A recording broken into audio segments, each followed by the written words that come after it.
윤석열 대통령이 2번이나 김건희 여사 특검법을 거부한 건 정말 충격적인 일이야.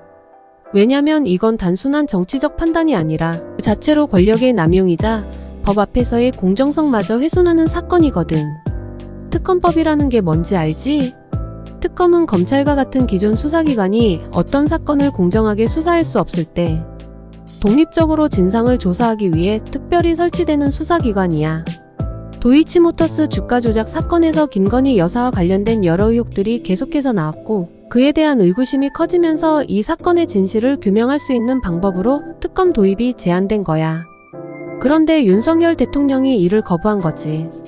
이게 얼마나 부당한 일이냐면 특검법이 부결되면 검찰이 계속 사건을 다루게 되는데 지금 검찰이 이 사건을 제대로 수사하고 있지 않다는 비판이 많거든. 이 사건이 얼마나 중요한 사건인지 살펴보면 김건희 여사가 연루된 도이치모터스 주가 조작 사건은 그냥 단순한 주식 거래 사건이 아니야. 이건 이미 여러 차례 진술과 증거가 나온 상태에서 검찰이 제대로 수사를 안 하고 있는 게 문제야. 특히 김건희 여사가 주가 조작에 관여했거나 최소한 이를 알고 있었다는 증언들이 나왔는데도 불구하고 검찰이 이를 묵인하고 있다는 의심을 받고 있어. 여기서 더 심각한 건 검찰이 기소를 주저하고 있다는 거야. 사건을 제대로 다루지 않고 시간을 끌면서 어떻게든 김건희 여사에게 불리한 증거들을 흐지부지 처리하려는 게 아닌가 하는 의혹이 점점 커지고 있지. 검찰이 확보한 증거 중에 정말 중요한 부분들이 있어. 예를 들어 김건희 여사가 권오수 전 도이치모터스 회장과 밀접한 관계를 유지하면서 주식 거래를 논의하고 주가가 오를 것이라는 정보도 들었고 심지어 자신의 계좌를 운용하도록 허락했다는 증언이 나왔어. 1차 주포였던 이 씨가 검찰에서 진술한 내용을 보면 권오수 전 회장이 주식 수익의 3,040%를 자신에게 주겠다는 말을 했다는 거야.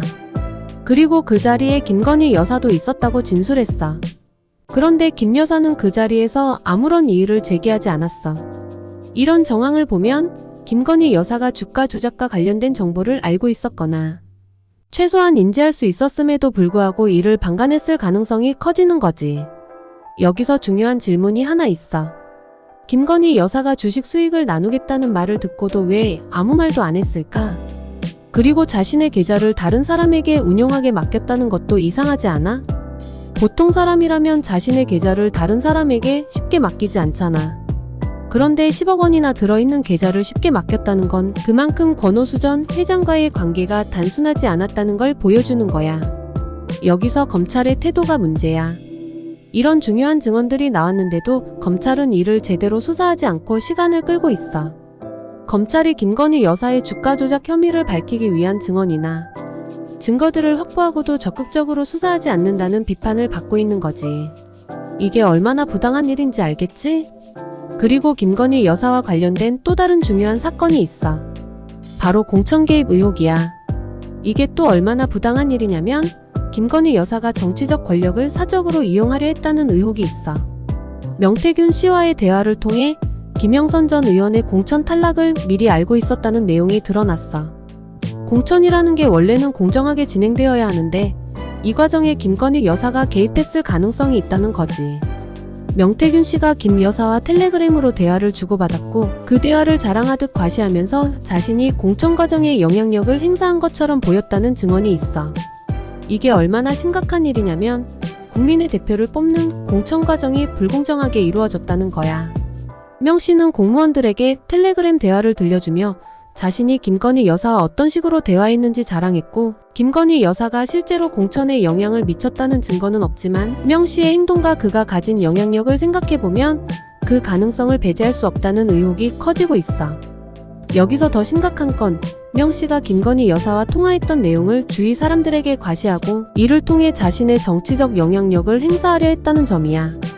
결국 이런 모든 정황들을 종합해보면 윤석열 대통령이 김건희 여사 특검법을 거부한 이유는 단순한 정치적 판단을 넘어선 거라고 봐야 해.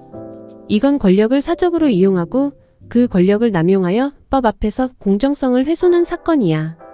윤석열 대통령은 공정과 상식을 강조하며 집권했지만 정작 자신의 가족과 관련된 사건에서는 그 공정과 상식이 완전히 무시되고 있는 거야.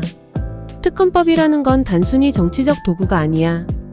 공정한 수사를 위해 독립적인 수사기관을 세워서 진실을 밝히기 위한 중요한 수단이야. 그런데 윤석열 대통령이 이를 2번이나 거부했다는 건 김건희 여사에 대한 모든 의혹을 막기 위한 방패막으로 작용한 거지. 이게 얼마나 부당한지 다시 생각해봐.